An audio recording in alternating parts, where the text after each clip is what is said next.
এই বিএনপির দুই গ্রুপই টিসিবির কার্ড নিয়ে এবং ভিজিপির কার্ড নিয়ে এদের দ্বন্দ্ব বেশ কিছুদিন ধরে চলছে।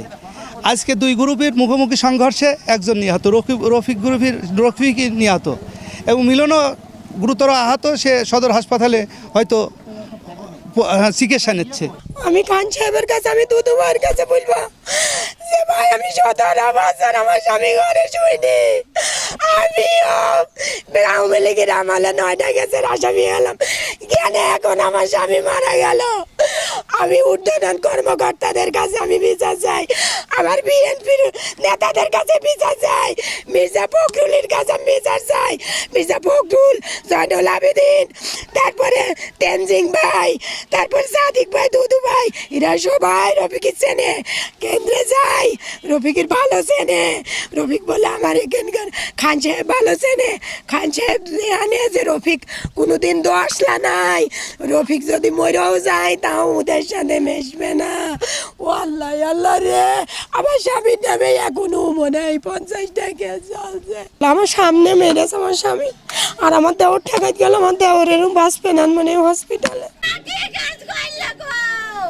কেউ ওই ছাদের পরে আছে ইটমেট নিয়ে, তারপরে এই দিকতে যারা আসলো সভাপতির লোকজন নিয়ে, তখন ওই ইটের ছাদের পরতে ইট মারছে।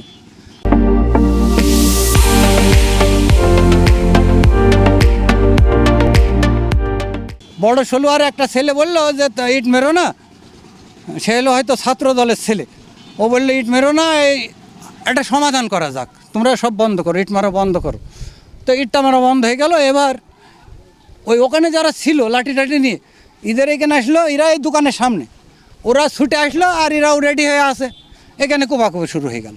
এখানে ভিজিএফের চাল দেওয়ার জন্য ভিজিএফের চালের আমাদের বরাদ্দ এসেছে, সেটা ইউনিয়ন ওয়াইজ আমরা বরাদ্দ দিয়েছি। বরাদ্দ দেওয়ার পরে তাদেরকে বলেছি যে সবার সাথে বসে অরিজিনাল যারা দুস্থ তারা যেন পায়, এই নিয়ে তাদের খুব সম্ভবত একটা বসার কথা ছিল ইউনিয়ন পরিষদে। তো বসার প্রেক্ষাপটে বসতে তারা পারে নাই। তার আগেই প্রশাসক আমাকে যেটা বললো যে স্যার আমি ভিতরে ঢোকার আগেই দুপক্ষ এখানে দাঁড়িয়েছিল এবং ভিতরে ঢোকার কিছুক্ষণ পরে এরা দুপক্ষ বাইরে মারামারি করে ঘটনা যেটা হয়েছে আর কি।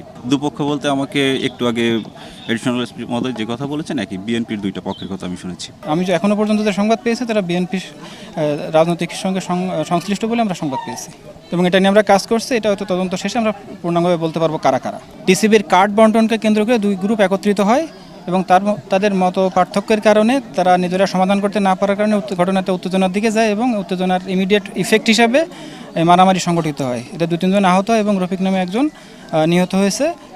ঘটনার সংবাদ পেয়ে সঙ্গে সঙ্গে যশোনা থানা পুলিশ অফিসার ইনচার্জ এবং সার্কেল অফিসার সহ এখানে আসে। পরবর্তীতে এসপি স্যার আমাকে পাঠালে আমি হাজির হই। আমরা এটা নিয়ে কাজ করছি এবং এই দোষী যে তার বিরুদ্ধে আইনানুগ ব্যবস্থা গ্রহণের জন্য প্রক্রিয়া অব্যাহত আছে।